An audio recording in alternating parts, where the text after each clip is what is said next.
ஆண்டவருடைய அன்பை நீங்க நிறைய புரிஞ்சுக்கணும். நீங்க ஏன் தப்பு பண்றீங்க, ஏன் ஆண்டவருக்குரிய விரோதமான பாவம் உங்களுக்கு வருது அப்படின்னா, நீங்க இன்னும் சரியா ஆண்டவருடைய அன்பை நீங்க புரிஞ்சுக்கல.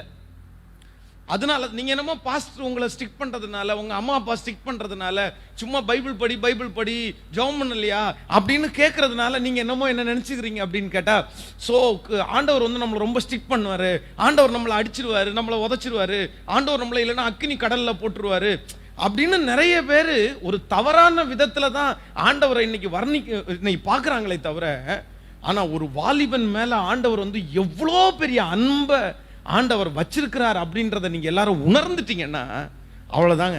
நிச்சயமா சொல்றேன், இந்த உங்க வாலிப வாழ்க்கை நீங்க கர்த்தருக்காக வாழ்றதற்கு உங்களை வழி நடத்தும். அப்போ இந்த தாவீதை குறித்து வேதம் சொல்லுது, எல்லாருக்குமே முக்கியமான ஆளா தெரியாம கர்த்தருடைய பார்வையில மட்டும் இவன் முக்கியமான ஆளா தெரிகிறதற்கு வேற எதுவுமே காரணம் இல்லை. ஒரே ஒரு காரணம் மட்டும்தான் இருந்துச்சு. அவனுக்கு யாருமே முக்கியமா தெரியல, கர்த்தர் மட்டும்தான் அவனுக்கு முக்கியமானவனா தெரிஞ்சாரு. அல்லேலூயா. பிரதர், மக உன்னுடைய வாழ்க்கையில ஆண்டவருக்கு நீ முக்கியமான நபரா எப்ப தெரிவிங்க தெரியுமா? உங்களுக்கு எல்லாத்தை விட ஆண்டவர் எப்ப முக்கியமானவரா தெரிகிறாரோ. எனக்கு முக்கியம் இல்ல பாஸ்டர், ஃப்ரெண்ட் எனக்கு முக்கியம் இல்ல, அவன் எல்லாம் தேவையில்லை, அவனுக்காக நான் வந்து சர்ச்சை விட மாட்டேன், அவனுக்காக ஆண்டவரை விட முடியாது, அவனுக்காக பைபிளை விட முடியாது, அவனுக்காக பரிசுத்தமாய் வாழாம இருக்க நான் முடியாதுப்பா, அவனை விட்டுறேன். எனக்கு அவன் கூட முக்கியம் இல்லை, எனக்கு அம்மா கூட முக்கியம் இல்லை, எனக்கு அப்பா கூட முக்கியம் இல்லை, எனக்கு போனு முக்கியம் இல்லை பாஸ்டர், எனக்கு வாட்ஸ்அப் முக்கியம் இல்லை பாஸ்டர், எனக்கு வந்து இந்த ஃபேஸ்புக் எனக்கு முக்கியம் இல்லை பாஸ்டர், எனக்கு இன்டர்நெட் முக்கியம் இல்லை பாஸ்டர், எனக்கு இந்த காலத்துல கர்த்தர் மட்டும்தான் முக்கியம் அப்படின்னு நீங்க நினைச்சிட்டீங்கன்னா ஆண்டவர் உங்களை எங்க கொண்டு வச்சிருப்பாருன்னா, டேய் உனக்கு எப்படி எதுவுமே முக்கியம் இல்லை, நான் மட்டும் முக்கியம்னு நினைக்கிறியோ, அதே போல இந்த உலகத்துல டேலண்ட் உள்ளவங்க 1000 பேர் இருந்தாலும், படிச்சவங்க 1000 பேர் இருந்தாலும், பணக்காரன் 1000 பேர் இருந்தாலும், நீ மட்டும்தான் எனக்கு முக்கியம்னு உங்களையும் என்னையும் தேடி வந்து நம்மை வழி நடத்துகிற, நம்மை ஆசீர்வதிக்கிற, பயன்படுத்துகிற ஒரு தேவனுக்கு நன்றாய் கரங்களை மேல தட்டி ஹalleluya, yes yes Lord, yes Lord, yes Lord, yes Lord. எனக்கு கர்த்தர் மட்டும்தான் முக்கியம். அதான் வேதத்துல சொல்லும் போது ரொம்ப அழகா சொல்லுகிறது, மோசேயினுடைய காலம் தாண்டி ஜோஷுவா வந்து 20 லட்சம் ஜனங்களை வழி நடத்துறதற்கு தலைவனாய் மாற்றப்படுவதற்கு காரணம் அதுதான் காரணம், வேற எந்த காரணம் இல்லை. அவன் வந்து மோசைக்கு பின்னாடியே அலைஞ்சிட்டு இருந்தது, மோசைக்கு பின்னாடி எங்க போனாலும் அவன் கூட போனது வந்து தன்னை வந்து அவர் ராஜாவா மாத்தணும்னோ இல்ல அடுத்த லீடர்ஷிப்புக்கு நான் வரணும், நான் இந்த 20 லட்சம் ஜனங்களை நடத்தணும் அப்படின்ற ஒரு எண்ணம் கூட அவருக்குள்ள வரல. ஏன் வரலன்னு நான் சொல்றேன் அப்படின்னா, முதல்ல மோசே இறந்து அடுத்து அவனுடைய கையில ராஜ்யபாரம் போகும்போது அவன் பயப்படுறான், ஆண்டவரே நான் தகுதியே இல்லைன்னு சொல்றான். அப்பதான் கர்த்தர் அவனுக்கு வாக்கு கொடுக்கிறார், இல்ல நான் மோசையோடு கூட இருந்தது போல உன்னோடு கூட நான் இருப்பேன், உன்னை விட்டு விலகவும் மாட்டேன், உன்னை கைவிட மாட்டேன்னு கர்த்தர் 2-3 விஷயம் அவனை கர்த்தர் தைரியப்படுத்துவார்.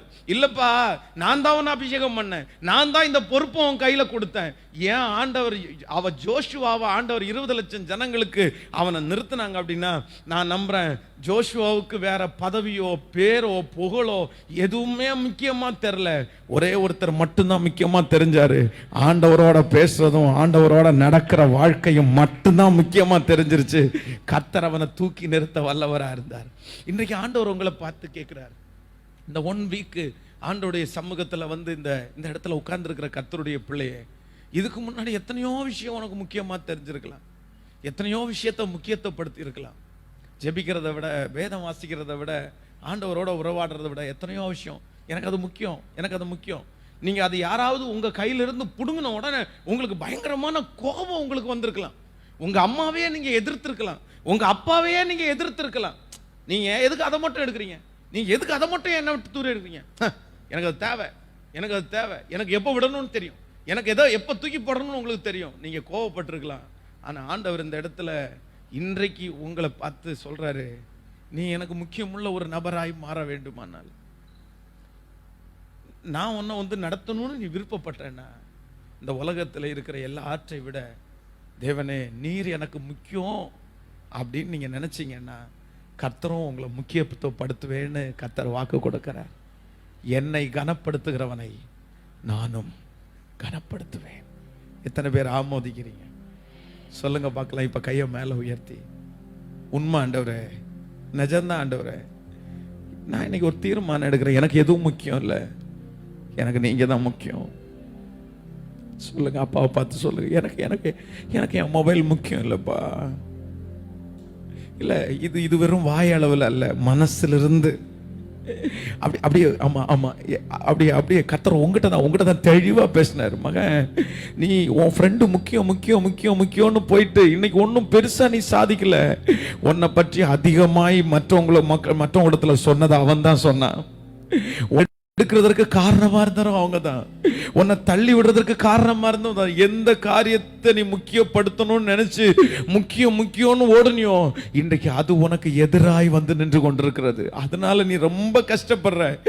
ஏன் இவ்வளவு பாசம் வச்சேன், எதுக்காக இப்படி தேடினேன், எல்லாத்தையும் விட்டுட்டு அவங்க மட்டும் தானே நினைச்சேன். இன்னைக்கு அவங்க தான் உனக்கு எதிராக நிக்கிறாங்க.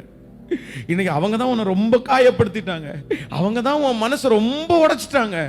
ஆனா ஒரே ஒருத்தர் மட்டும் தூரத்துல இருந்து பார்த்துட்டு இருக்கிறாரு. அவர் சொல்றாரு, மகன், இது எல்லாத்தையுமே முக்கியம் இல்லைன்னு விட்டுட்டு என்னை மட்டும் நீ முக்கியத்துவப்படுத்த ஆரம்பிப்பாயானால் ஒரு நாள் உன்னை விட்டு விலகாத, உன்னை உதறி தழாத, உன்னை நேசிக்கிற, உன்னை யாரிடத்திலையும் விட்டு கொடுக்காத, உன்னை எப்பவுமே கையிலே வச்சிருக்கிற அந்த கர்த்தரை ரெண்டு கையை மேல உயர்த்தி சத்தமா சொல்லுங்க, நீங்க எனக்கு முக்கியம் ஆண்டவரேன்னு சொல்லுங்க பார்க்கலாம்.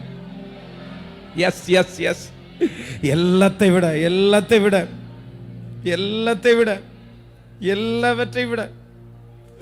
உங்க மனசுல இப்போ எல்லாவற்றை விட நீங்க தான்ப்பா எனக்கு முக்கியம், நீங்க தான்ப்பா எனக்கு முக்கியம். எஸ், அந்த வாயில சொல்ற ஒவ்வொருத்தரையும் கர்த்தர் கனப்படுத்துவார்னு நான் நம்புறேன்.